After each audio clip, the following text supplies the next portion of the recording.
Hey friends, it's Gerry. Thanks for coming back to the channel. I am on the road, as you can see. I am in Costa Rica, and this is a new episode of my ayahuasca story. And today, I'm getting Gerry Powell's ayahuasca story. Gerry Powell is the head of Rythmia Life Advancement Center, and so I am driving there right now, and we are going to get his story. Now, please forgive me. The audio is a little difficult because we're sitting in the dining room of Rythmia for this interview, and it's kind of loud, but stick with it, bear with it. The information is really solid, so enjoy this episode. Here we go. So welcome back. All right, this is my ayahuasca story, and today I'm so excited because I have Gerry Powell here with me. Gerry Powell, who runs Rythmia, the Life Advancement Center. Gerry, what is your title here? I'm like the CEO. The CEO. Uh-huh. Okay. So I mean, this place, Gerry's the lifeblood of this place. Again, we have a whole episode about Rythmia, so check that out as well. But today we want to specifically talk about ayahuasca, and that is what happens at this retreat center. So we're in Costa Rica. Gerry, how did you? Again, I've heard your story obviously because I went through the program, right? But for people watching, like, what was the inspiration for you to start this center? I was actually on a plant medicine journey. I went to the moon, and the moon told me to do it. As crazy as that sounds. The book is The Moon Said, and we'll put it up right there so you can see it. Excellent book.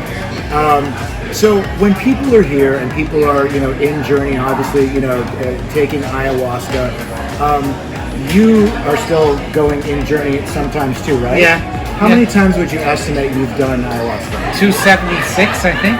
276. Okay, that's amazing. Yeah. Now, I mean, the next question is just too obvious, but will you continue to keep doing ayahuasca? I believe so. Okay. I love doing it, and it's a lot of the people that come here are like expecting management to come and journey with them, and we try to do that. Yeah. Gerry, when you're in ceremony, right? Do you feel that you have a presence or someone guiding your process, not in the room, but in journey? Yeah, I always feel like somebody's orchestrating it. Okay. If you had to put a name on that, or do you have a name for the person who's orchestrating your journey? Well, I think it's the mother, but I think that's in the most generic sense. God, maybe. Okay. And everybody has a different feeling, right? So that's why it's a whole series I have with people, who do the medicine, and I wonder, how everybody feels differently about it, or what it is that's there. Right. Yeah. So, the first time that you ever did medicine, was there a specific reason or a trauma that brought you to it? I was in terrible condition as a drug addict, like an alcoholic, but more than any of that, that's just an outpicturing of something else that's really wrong. So the real core of it was I hated myself, and it was to get to the root of what caused that hate. Right. Mm-hmm. So the first time that you did the medicine, did you know much about it? I know your story. Like, no, you didn't, right? You just kind of dove in. Yeah. Almost against your will. So desperate, and I was so desperate. Yes. That you could have told me if there was some motorboat that fixed people, I would have taken the motorboat. I was just out of options. Yes. Okay, so most people, what would you say? Anybody who reaches out to you, who knows what you do, or reaches out to you who's interested in the program, what is the number one thing that people are scared of? I would say people are afraid of separating from their ego.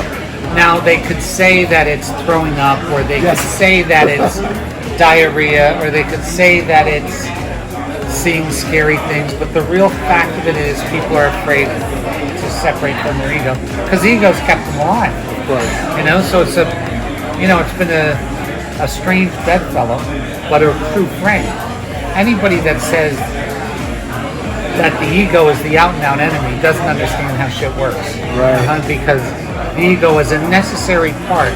You know, the relationship to the ego has to change.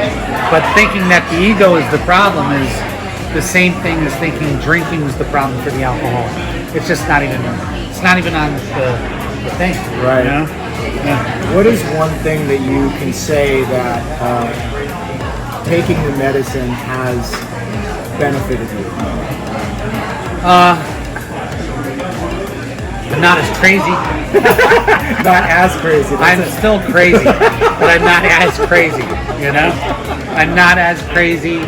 I have great relationships with my children, and I had terrible relationships with my children. Before the medicine. Oh my God, I had terrible, they were, you know, that's part of the reason I wanted to kill myself is that my kids wouldn't even talk to me, you know? They wouldn't even talk to me. And now, best friends. You just came back from We're always together. My kids and I are always together. Yeah. Talk to them every 2 days, like, and they're in LA, you know. That's beautiful. Okay, and so you've seen. How many years have you been here at Rythmia? We've been here. We're operating 5 years, but one was a COVID year. Okay. So like 4 actual years. About 8,500 people through the doors, and it started super slow. When we opened up, nobody showed up. I think there were 2 people the first week that we opened. So we had a resort that was prepared for 100, and we had 2. Right. And then, I mean, I've been here at times where you're at max capacity. Absolutely. So I mean, are you still like running at a really strong level? Yeah. Of course. Yeah. Right? Yeah. Even during COVID. Yeah. You know? Yeah. What do you think? What do you think the future of ayahuasca can be? Not only, I mean, here it's kind of it's a special situation, right? Because Costa Rica embraces this program. Obviously, this can't be done today in the United States or Europe or other places. Well, what's interesting is that even when they decriminalize it, see, if you decriminalize something, but federally it's still illegal, that nobody with any resources is going to come in and say, okay, let's roll the dice with $10 million and make a center, and that because they could lose it. Correct. So really, decriminalizing it is not the answer. Decriminalizing it, you know, to change the law is the answer. Right. You know. Yeah, but I think the psychedelics in general, not just ayahuasca. I think that the benefits of psychedelics in programs and out of programs will be absolutely proven irrefutably over the next 10 years with the research that's going on. Yeah. And then once that happens, these things can really help people. And I mean really help. Helps with alcoholism, drug addiction, hospice, people who are afraid to die. That's the biggest thing. When you see our elderly, whom, by the way, society's completely forgotten about, and everything about it is wrong. And when I say wrong, they're abusing older people. Like they are the unsung heroes of right now, the poor people. But those that are afraid of death, ayahuasca immediately removes that fear of death. Yes. You know, and that's what it makes for a much more graceful ending for everybody. Yeah.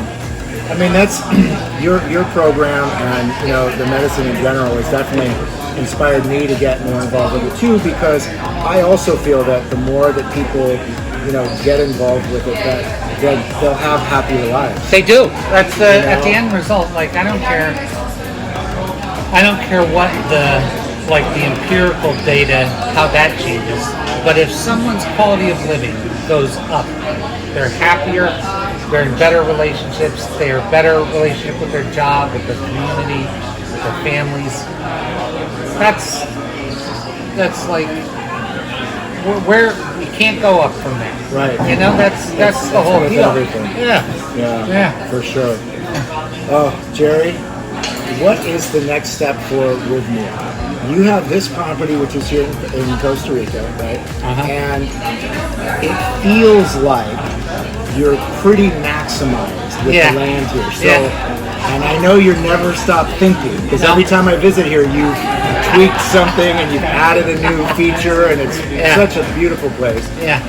What's next for Rythmia? Well, I believe that spiritual communities are going to take off. That's my thing. And when I say take off, I mean, I think people are going to be leaving cities and going to smaller, spiritually based communities.